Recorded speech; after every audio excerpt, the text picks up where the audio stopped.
आज हम पढ़ने जा रहे हैं class 8 chapter 7 conservation of plants and animals के एमसीक्यूज के बारे में। तो देखते हैं यहाँ पे क्वेश्चन फर्स्ट में हमसे क्या पूछा गया है।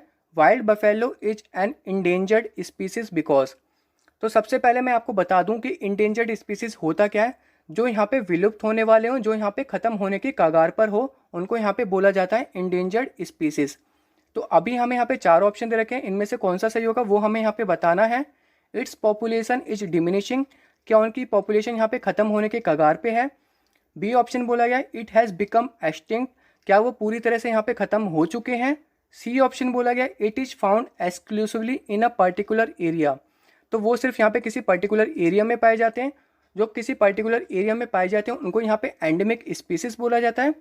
It's poaching is strictly prohibited, या उनको यहाँ पे मारना बिल्कुल एक तरह से बैन है, ये यहाँ पे बताया गया इंडेंजर्ड स्पीसीज का मतलब। तो यहाँ पे जो हमारा ऑप्शन सही होगा वो हमारा पहला ऑप्शन सही होगा, इट्स पॉपुलेशन इज डिमिनिशिंग, क्योंकि वो यहाँ पे ख़त्म होने की कगार पर है। तो देखते हैं यहाँ पे क्वेश्चन नंबर सेकंड में क्या पूछा गया है। Which one of the following changes may occur due to desertification, किस कारणवश यहाँ पे डिसर्टिफिकेशन हो सकता है वो हमें यहाँ पे बताना है। डिसर्टिफिकेशन वो होता है मतलब एक तरह से अनउपजाऊ जमीन या डेजर्ट लैंड भी बोल सकते हैं। तो हमें यहाँ पे चार ऑप्शन दे रखे हैं। The decrease in atmosphere temperature, तो यहाँ पे एटमॉस्फेयर टेम्परेचर डिक्रीज होगा तो डिसर्टिफिकेशन होगा, ऐसा नहीं है। Increase in water holding a capacity of the soil, ये भी यहाँ पे गलत होगा। इंक्रीज चांसेस ऑफ फ्लड्स, तो यहाँ पे जो फ्लड्स के चांसेस है वो यहाँ पे क्या हो सकते हैं, इंक्रीज हो सकते हैं, बट ये कारण नहीं है। डी यहाँ पे conversion of fertile land into a desert, तो यहाँ पे जो उपजाऊ जमीन है किस में चेंज हो जाती है, वो डेजर्ट में चेंज हो जाती है या अनुपजाऊ जमीन में चेंज हो जाती है। तो यहाँ पे हमारा डी ऑप्शन सही होगा। अब देखते हैं यहाँ पे अपना नेक्स्ट क्वेश्चन। तो देखते हैं यहाँ पे क्वेश्चन नंबर थर्ड में हमसे क्या पूछा गया है। Which one of the following statements is true about a biosphere reserve, तो यहाँ पे कौन सा स्टेटमेंट सही होगा अगर हम यहाँ पे बायोस्फीयर रिजर्व की बात करें तो अभी हमें यहाँ पे चार ऑप्शन दे रखे हैं। It is protected area where only endemic species life, तो ये ऑप्शन हमारे यहाँ पे गलत होगा, वो ये एरिया नहीं है जहाँ पे सिर्फ एंडेमिक स्पीसीज रह सकें। बी ऑप्शन बोला गया है it is meant only for the conservation of plants and animals, ये सिर्फ यहाँ पे पेड़ और पौधों को बचाने के लिए है, ये भी हमारा ऑप्शन गलत होगा। सी ऑप्शन है यहाँ पे it is mean to conserve both the biodiversity and the culture of that area, तो यहाँ पे वो क्या है, यहाँ पे काफ़ी अलग तरह के जो स्पीसीज होते हैं उनको बचाने के लिए और वहाँ की कल्चर बचाने के लिए, क्योंकि यहाँ पे ट्रिबल जो पीपल होते हैं, जो आदिवासी होते हैं वो भी यहाँ पे रहते हैं, तो इसके लिए यहाँ पे क्या होगा, सी ऑप्शन सही होगा। तो देखते हैं यहाँ पे डी ऑप्शन में क्या बोला गया है। There are no other protected areas within its limits, तो ये ऑप्शन यहाँ पे गलत होगा, तो इसका यहाँ पे क्या होगा, सी ऑप्शन होगा। अब देखते हैं यहाँ पे क्वेश्चन नंबर फोर्थ में क्या बोला गया है। Which one of the following statements is true about endemic species, तो यहाँ पे कौन सा स्टेटमेंट सही होगा अगर हम यहाँ पे एंडेमिक स्पीसीज की बात करें। तो एंडेमिक स्पीसीज वो होते हैं जो सिर्फ किसी पर्टिकुलर एरिया में पाए जाते हैं। अब देखते हैं यहाँ पे चार ऑप्शन में से कौन सा ऐसा बोला गया है। तो पहला ऑप्शन यहाँ पे बोला गया है they are found exclusively in a specific habitat, तो यहाँ पे मैंने पहले बताया था जो किसी पर्टिकुलर एरिया में पाए जाते हैं, तो पहला ऑप्शन यहाँ पे क्या होगा, सही होगा। बाकी तीन ऑप्शन देख लेते हैं यहाँ पे बोला क्या है। Endemic species can never become endangered, तो एंडेमिक स्पीसीज यहाँ पे कभी इंडेंजर्ड में नहीं आ सकते, ये ऑप्शन यहाँ पे गलत होगा। They are found only in zoos and botanical gardens, ये ऑप्शन भी गलत है। They are not affected by the destruction of their habitat, तो यहाँ पे हमारा पहला ऑप्शन सही होगा, बाकी ऑप्शन यहाँ पे क्या होंगे, गलत होंगे। अब देखते हैं यहाँ पे next question. Question number fifth में देखते हैं क्या पूछा है। Which of the following features is correct for a wild life sanctuary, तो यहाँ पे अगर हम वाइल्ड लाइफ सेंचुरी की बात करें तो यहाँ पे कौन सा स्टेटमेंट सही होगा वो हमें यहाँ पे बताना है। It is an artificial created protected areas for animals, क्या यहाँ पे ये आर्टिफिशियल है, जबकि वाइल्ड लाइफ सेंचुरी जो होता है हमारा नेचुरल होता है, तो ये वाला ऑप्शन यहाँ पे क्या होगा, गलत होगा। It is protected area for threatened and endangered wild elements, तो ये ऑप्शन भी यहाँ पे गलत है। सी ऑप्शन बोला गया है it is meant for conservation of only plant species, तो यहाँ पे कंजर्वेशन जो होता है वो एनिमल्स का भी होता है प्लांट्स का भी होता है, यहाँ पे सिर्फ प्लांट की बात कर रहा है, तो ये वाला स्टेटमेंट यहाँ पे क्या होगा, गलत होगा। डी ऑप्शन बोला गया है capturing and poaching of animals is strictly prohibited here, तो यहाँ पे क्या है, यहाँ पे जो जंगली जानवर होते हैं उनको यहाँ पे पकड़ना और मारना बिल्कुल ही यहाँ पे बिल्कुल बैन है, तो ये ऑप्शन यहाँ पे क्या होगा, सही होगा। तो देखते हैं यहाँ पे क्वेश्चन नंबर सिक्स में क्या बोला गया है। Which statement is incorrect about endangered species, endangered species वो होते हैं जो यहाँ पे विलुप्त होने की कगार में है, तो यहाँ पे हमें इनकरेक्ट बताना है, करेक्ट स्टेटमेंट नहीं बताना, इनकरेक्ट बताना है। तो पहला ऑप्शन यहाँ पे बोला गया है their number has decrease drastically, तो इसका मतलब जो उनकी पॉपुलेशन है वो यहाँ पे धीरे धीरे घट रही है, तो ये वाला ऑप्शन तो यहाँ पे सही है, बट हमें यहाँ पे इनकरेक्ट बताना है। They might become extinct in the near future, ये वाले भी ऑप्शन यहाँ पे सही है। They pose a danger to other animals, तो वो किसी दूसरे जानवर के लिए खतरा हो सकते हैं, तो ये ऑप्शन यहाँ पे गलत होगा, तो यहाँ पे हम सी पे टिक लगाएंगे। डी ऑप्शन यहाँ पे बोला गया है their natural habitat needs to be protected, तो उन्हें यहाँ पे प्रोटेक्ट करने की जरूरत होती है, ये स्टेटमेंट यहाँ पे सही है, तो यहाँ पे जो इनकरेक्ट स्टेटमेंट है वो यहाँ पे सी होगा। अब देखते हैं यहाँ पे नेक्स्ट क्वेश्चन। तो देखते हैं यहाँ पे क्वेश्चन नंबर 7 में क्या पूछा गया है। What do black bucks, elephant, python and golden cat together represent in a forest, तो यहाँ पे जो जंगली जानवर होते हैं अगर वो फॉरेस्ट में पाए जाते हैं तो उनको यहाँ पे क्या बोला जाता है, फोना, फ्लोरा, इकोसिस्टम या स्पीसीज, तो यहाँ पे जो जानवर होते हैं उनको यहाँ पे फोना बोला जाता है। अगर यहाँ पे प्लांट्स की बात होती तो उनको यहाँ पे क्या बोला जाता, फ्लोरा बोला जाता, बी ऑप्शन सही होता। जबकि यहाँ पे जितने भी नाम लिए गए हैं वहाँ पे वो एनिमल्स हैं, तो यहाँ पे हमारा ए ऑप्शन सही होगा, फोना। तो देखते हैं यहाँ पे क्वेश्चन नंबर 8 में क्या पूछा गया है। The red data books keeps a record of all the, तो रेड डाटा बुक्स में जो रिकॉर्ड रखे जाते हैं वो इंडेंजर्ड एनिमल्स, प्लांट्स और अलग अलग तरह के जो स्पीसीज होते हैं उनके रखे जाते हैं। तो यहाँ पे कौन सा ऑप्शन सही होगा वो हमें बताना है। इनमें से हमारे दो ऑप्शन सही होंगे, endemic species, extinct species, endangered plants और इंडेंजर्ड एनिमल्स, तो यहाँ पे हमारा थर्ड और फोर्थ ऑप्शन सही है जो कि हमारे सी पार्ट में दे रखा है। अब देखते हैं यहाँ पे अपना नेक्स्ट क्वेश्चन। तो देखते हैं यहाँ पे क्वेश्चन नंबर 9 में क्या पूछा गया है। Migratory birds fly to far away areas during a particular time of a year, which of the following conditions present in their habitat during that time are responsible for this behaviour. जो यहाँ पे migratory birds होते हैं वो काफ़ी दूर यहाँ पे उड़ के आते हैं, ऐसा क्यों होता है वो मैं आपको बता देता हूँ। क्योंकि वो एक्सट्रीमली कोल्ड कंडीशन वहाँ पे पड़ने लगती है, जिसकी वजह से वो वहाँ पे रह नहीं पाते हैं, और वो क्या आते हैं यहाँ पे वार्मर रीजन, जो थोड़ा गर्म रीजन होता है वहाँ पर वो फ्लाई करके आ जाते हैं। तो वो किस लिए आते हैं वो हमें यहाँ पे बताना है। पहला ऑप्शन दे रखा है यहाँ पे अनअवेलेबिलिटी ऑफ फूड, सेकंड दे रखा है यहाँ पे extreme weather condition, third option दे रखा है ओवर क्राउडिंग, और फोर्थ ऑप्शन दे रखा है लैक ऑफ नेस्टिंग एरियाज। तो यहाँ पे हमारे दो ऑप्शन सही होंगे। तो पहला ऑप्शन यहाँ पे बोला कि यहाँ पे खाने की कमी, तो ये ऑप्शन यहाँ पे सही है।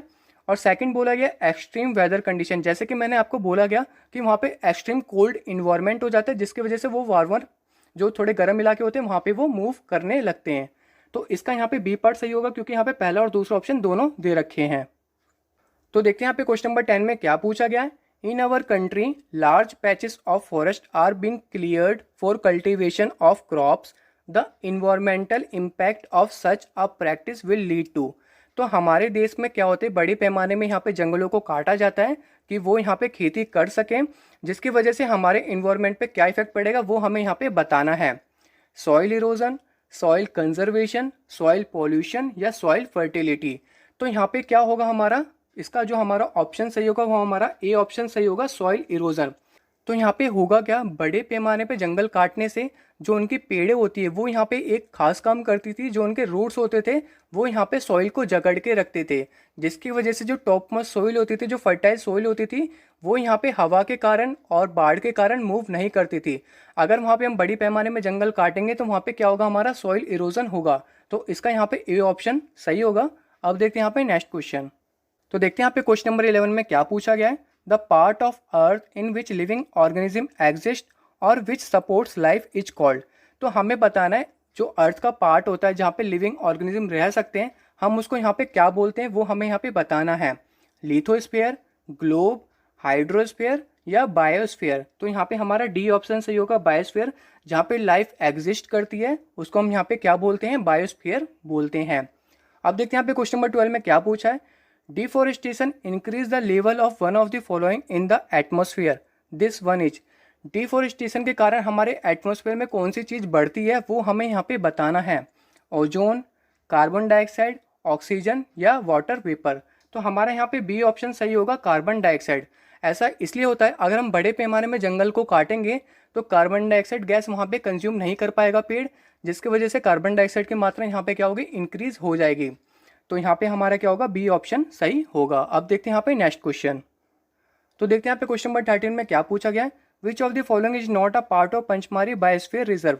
तो हमें बताना है इनमें से कौन सा पार्ट नहीं है हमारा पंचमारी बायोस्फीयर रिजर्व में। Bori wild life sanctuary, Satpura national park, Bandipur national park या the Pachmarhi wild life sanctuary. तो इसका जो हमारा ऑप्शन सही होगा वो हमारा होगा Bandipur national park. Bandipur national park जो है हमारा कहाँ पर बनाया गया था, 1974 में बनाया गया था और ये कर्नाटका में बना था। कब, कहाँ पर बना था, ये कर्नाटका, तो ध्यान रखना। और ये हमारा पंचमारी बायोस्फीयर रिजर्व में नहीं आता है। और इसका जो एरिया है वो है हमारा यहाँ पे 874 किलोमीटर स्क्वायर वर्ग क्षेत्र में ये फैला हुआ है। अब देखते हैं यहाँ पे क्वेश्चन नंबर 14 में क्या पूछा है, the most rapidly dwindling natural resources in the world. तो यहाँ पे जो ड्विंडलिंग होता है इसका मतलब होता है ख़त्म होना। तो सबसे ज़्यादा यहाँ पे नेचुरल रिसोर्सेज पूरी दुनिया से ख़त्म हो रही है वो यहाँ पे कौन सी है, वाटर है, सॉइल है, सनलाइट है या फॉरेस्ट। तो सबसे बड़ी मात्रा में पूरी दुनिया से जंगल खत्म हो रहे हैं, तो इसका यहाँ पे डी ऑप्शन सही होगा, फॉरेस्ट। अब देखते हैं यहाँ पे नेक्स्ट क्वेश्चन। तो देखते हैं यहाँ पे क्वेश्चन नंबर 15 में क्या पूछा है, which of the following animals is no longer found in Satpura national park in Madhya Pradesh. तो इनमें से कौन सा जो जानवर है वो सतपुरा नेशनल पार्क में नहीं पाया जाता, जो कि मध्य प्रदेश में स्थित है।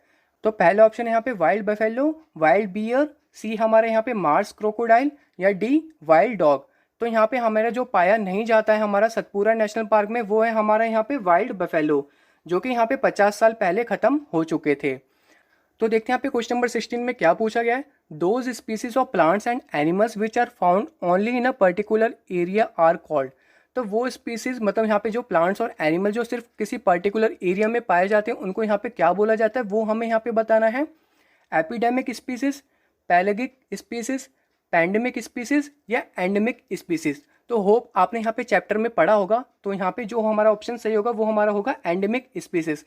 एंडेमिक स्पीसीज वो होते हैं जो प्लांट्स और वो एनिमल्स जो सिर्फ किसी पर्टिकुलर एरिया में पाए जाते हैं, उनको यहाँ पे क्या बोला जाता है, एंडेमिक स्पीसीज बोला जाता है। अब देखते हैं यहाँ पे नेक्स्ट क्वेश्चन। तो देखते हैं यहाँ पे क्वेश्चन नंबर 17 में क्या पूछा है, the migratory bird which comes from Siberia to India for a few months every year. तो यहाँ पे वो बताया गया कि जो माइग्रेटरी बर्ड्स हैं जो साइबेरिया से इंडिया आते हैं कुछ महीनों के लिए हर साल, तो हमें बताना है वो कौन सा बर्ड है, क्रो, कॉयल, क्रेन या Kingfisher.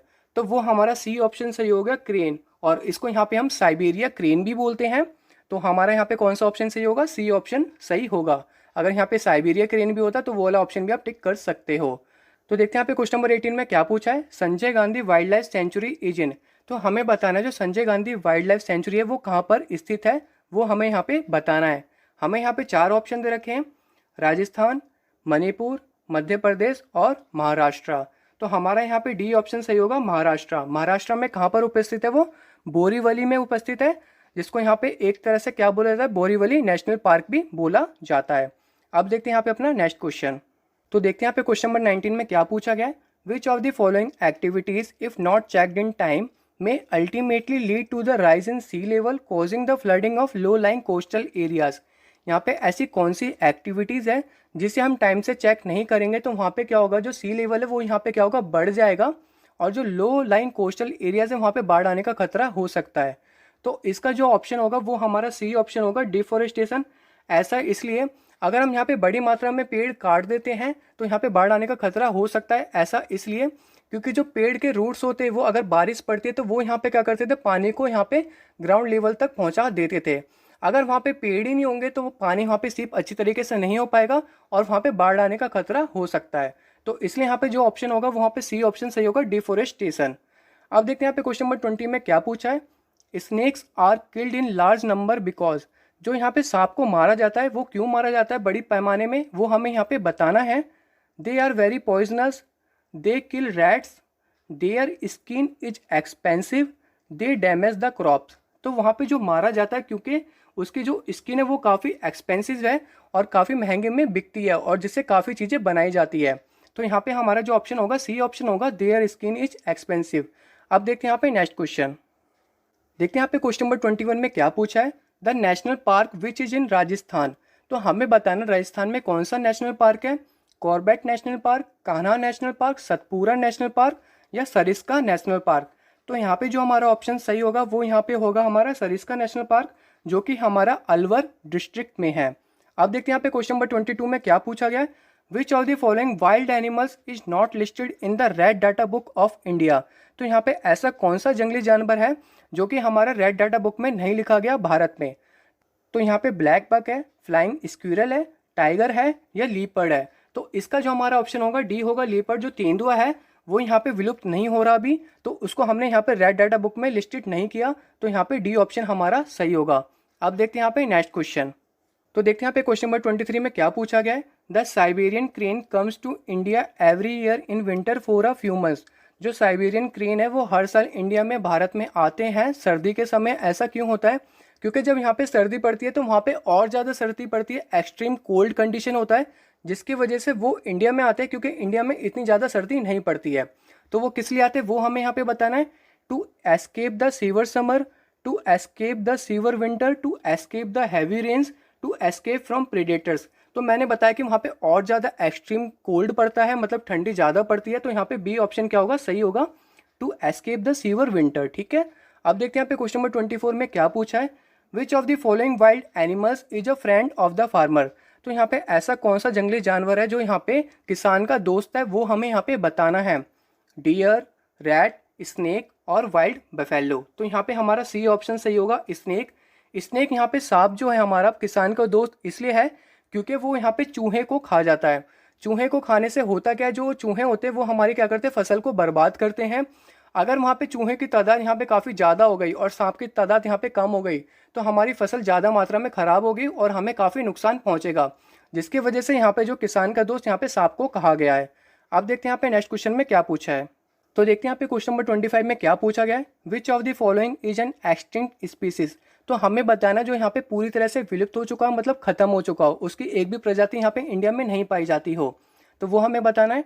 Tiger, desert cat, snow leopard या डी डोडो। तो यहाँ पे हमारा डी ऑप्शन सही होगा, डोडो। डोडो जो हमारे यहाँ पे फ्लाइटलेस बर्ड है, मतलब ये उड़ नहीं सकता था, और ये कहाँ पे पाया जाता था, ईस्ट ऑफ मदगास्कर में पाया जाता था, जो कि इंडियन ओशियन में है।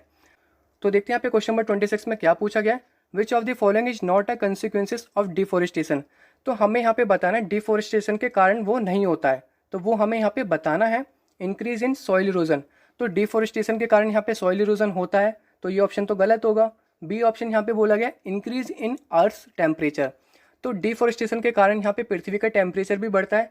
ऐसा इसलिए होता है क्योंकि डिफोरेस्टेशन में बड़ी मात्रा में हम पेड़ काटते हैं, और पेड़ काटने से कार्बन डाइऑक्साइड गैस कंज्यूम करने के लिए वहाँ पे कोई होता नहीं है, और कार्बन डाइऑक्साइड गैस यहाँ पे पृथ्वी में क्या होती है, इंक्रीज हो जाती है, और इंक्रीज होने से जो यहाँ पे सन से जो रेज आती है वो ट्रैप कर लेता है, और यहाँ पे जो अर्थ का टेम्परेचर है वो बढ़ा देता है।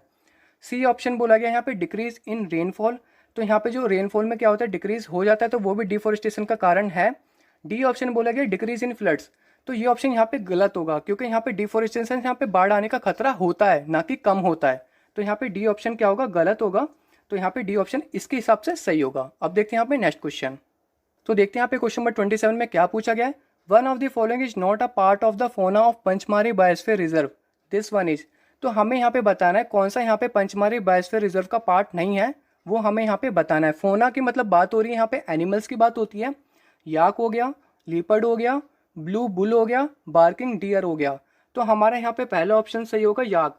जो याक है वो हमारा पंचमारी बायोस्फीयर रिजर्व में नहीं पाया जाता। तो देखते हैं यहाँ पे क्वेश्चन नंबर 28 में क्या पूछा गया है। The indiscriminate killing of which of the following animals can lead to loss in the production of food grains. तो यहाँ पे फ्लड नहीं होगा, यहाँ पे जो होगा हमारा क्या है, फूड है। ध्यान से करना है इसको। तो देखते हैं यहाँ पे क्वेश्चन नंबर 28 में फिर से एक बार रिपीट कर देता हूँ। The indiscriminate killing of which of the following animals can lead to loss in the production of food grains. तो यहाँ पे इनडिस्क्रिमिनेट किलिंग मतलब होता है अंधाधुन मारना। तो अंधाधुन यहाँ पे हम किसको मार रहे हैं, किसी जानवर को मार रहे हैं, जिसकी वजह से हमें यहाँ पे फूड ग्रेन्स का क्या होता है, लॉस होता है, वो हमें यहाँ पे बताना है। बर्ड्स हो गया, स्नेक्स हो गया, ग्रास हॉपर्स हो गया, या रैट्स हो गया। तो इसका हमारा बी ऑप्शन सही होगा, स्नेक्स। स्नेक मारने से हमारा फूड ग्रेन्स में लॉस इसलिए होता है क्योंकि जो स्नेक्स है वो यहाँ पे क्या करते हैं, चूहे को खा जाते हैं, और चूहे हमारी फसल को नुकसान पहुँचाते हैं, ये तो आप सभी जानते ही हैं। और अगर वहाँ पे चूहे की मात्रा ज़्यादा बढ़ गई और स्नेक की मात्रा यहाँ पे कम हो गई, तो चूहे यहाँ पे ज़्यादा मात्रा में फसल बर्बाद करेंगे, जिसकी वजह से हमें ज़्यादा नुकसान होगा। इसलिए यहाँ पे हमें स्नेक को ज़्यादा तादाद में नहीं मारना चाहिए। इसलिए यहाँ पे जो ऑप्शन सही होगा वो बी ऑप्शन सही होगा। अब देखते हैं यहाँ पे नेक्स्ट क्वेश्चन। तो देखते हैं यहाँ पे क्वेश्चन नंबर 29 में क्या पूछा गया है। Which of the following activities can help in the conservation of forest. तो यहाँ पे कौन सी एक्टिविटीज़ हमें परफॉर्म करनी चाहिए जिसकी वजह से हम जंगल को यहाँ पे बचा सकें। Recycling of cotton shirts, recycling of silk blankets, recycling of jute ropes, recycling of cardboard cartoons. तो हमें यहाँ पे डी ऑप्शन सही होगा। हमें यहाँ पे कार्डबोर्ड कार्टून्स को रिसाइकिल करने चाहिए, क्योंकि जो कार्डबोर्ड कार्टून्स है वो यहाँ पे वुड के बने होते हैं, और इसको हम यहाँ पे रिसाइकिल करेंगे तो यहाँ पे पेड़ को हम बचा सकते हैं और फॉरेस्ट को कंजर्व कर सकते हैं। तो देखते हैं यहाँ पे क्वेश्चन नंबर 30 में क्या पूछा गया है। Which of the following is an endangered species of animals. तो इंडेंजर्ड स्पीसीज ऑफ एनिमल्स वो होते हैं जो यहाँ पे बिल्कुल खत्म होने की कगार में हो, जो बिल्कुल विलुप्त होने वाले हों। तो हमें यहाँ पे 4 ऑप्शन दे रखे हैं, dinosaur, Asiatic lion, Irish deer या डी हाइना। तो इसका जो हमारा ऑप्शन सही होगा वो होगा डी हाइना। ये बिल्कुल यहाँ पे विलुप्त होने की कगार में है। होप आपको यहाँ पे सारे एमसीक्यू समझ में आ गए होंगे। Thanks for watching.